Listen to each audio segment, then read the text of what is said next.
You've heard of Ferrari, Parmesan cheese, balsamic vinegar, and prosciutto, but have you heard of the city that created them? Welcome to Modena, a small, quiet powerhouse just 30 minutes outside of Bologna. I grew up here for 3 years, it's where I learned English, and today I'll show you the best things to do in Modena. Let's go!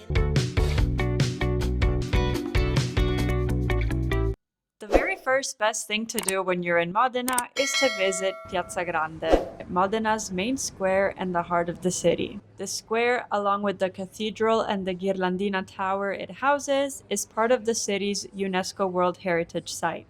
Next up is entering the Duomo, or the Cathedral of Modena. Dating back to the 12th century, the Cathedral of Modena, along with the tower, is recognized as one of the absolute best examples of early Romanesque architecture. It was built by two important names at the time, Lanfranco, who was the architect, and Willy Gelmo, who did all the mesmerizing marble carving. This cathedral is dedicated to San Gimignano, Modena's patron saint, and he is actually buried inside in the crypt of this cathedral. The Duomo is free to visit, but there is a small fee to walk up to the second floor where you can see some of the artwork from up close. I believe it's around €2, but if you visit the Musei del Duomo, the price is included. One important thing to note is the dress code here is very strict, so make sure to come dressed appropriate or at least bring a cover-up if needed. We are about to enter the Torre Ghirlandina, so the tower of the Duomo of Modena. It's really hot today, but I'm really happy to be back in Modena, so let's go climb the tower and do some quads. The tower is about 89 meters tall. They began building this tower in the late 1100s along with the cathedral, but it wasn't finished until early 14th century. Back in the day, this tower was used both as a bell tower and a lookout, so it's not just beautiful, it was practical too for the defenses. It's just about 200 steps, climb to the very top of the towers, and it's totally worth it. A very fun story is that in here, the Sala della Secchia, you will find a replica of the wooden bucket that Modena stole from Bologna in 1325. We're gonna go to the Palazzo Comunale and just stay in as much as we can. Situated in the Piazza Grande, the City Hall of Modena. If you're interested or just trying to escape the heat, this is definitely a nice place to visit. It wasn't anything crazy, but it does have some beautiful art and rooms. And even better, it has the original stolen bucket from Bologna.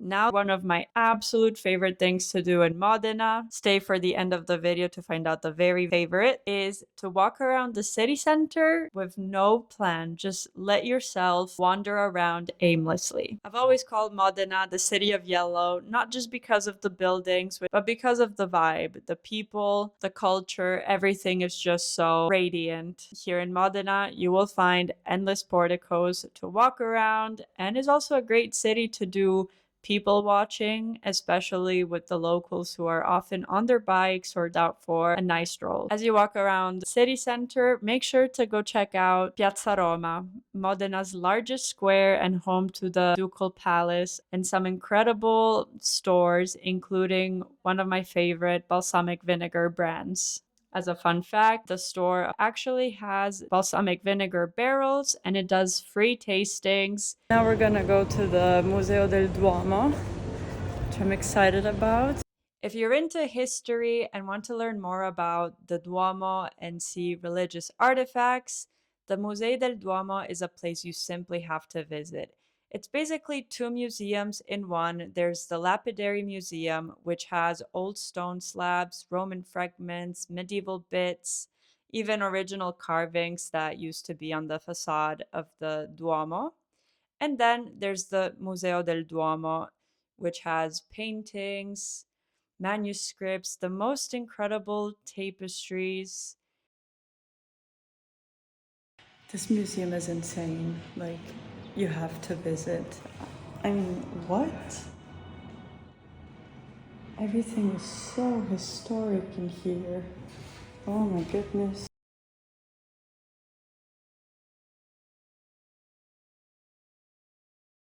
What's really nice about the museum is that it's very interactive.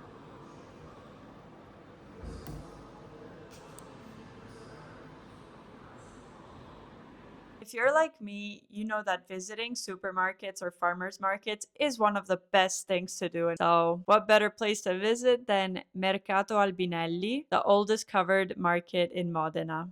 A foodie's dream and a must visit whether you're planning to eat or buy food for later on.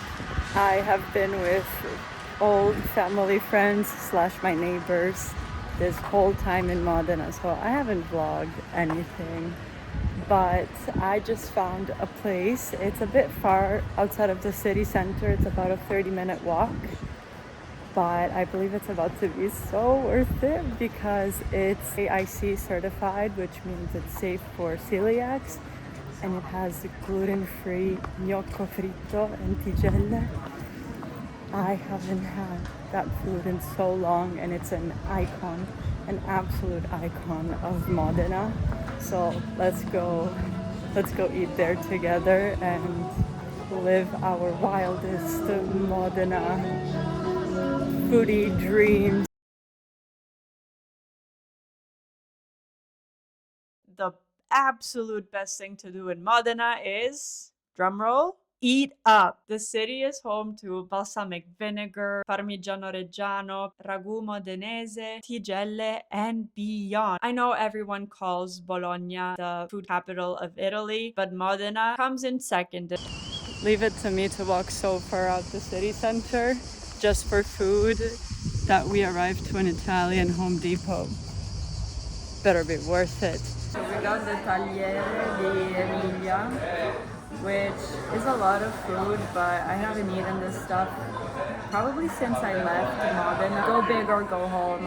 So here we have the gluten-free gnocco fritto and tigelle. Here we have a mix of prosciutto cotto, cheese, crudo, and mortadella.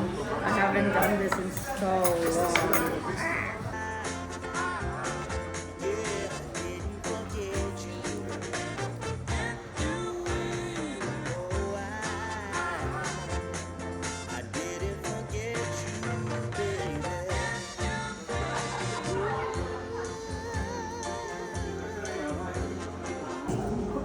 I already ate a few, but now it's time for the tigella. It has the shape of an arepa, a little bit smaller. It's basically a type of bread, and you usually cut it in half. These are to die for with Nutella. As a kid, I would stuff myself with these all the time. I got the hiccups. And yeah, let's put some mortadella.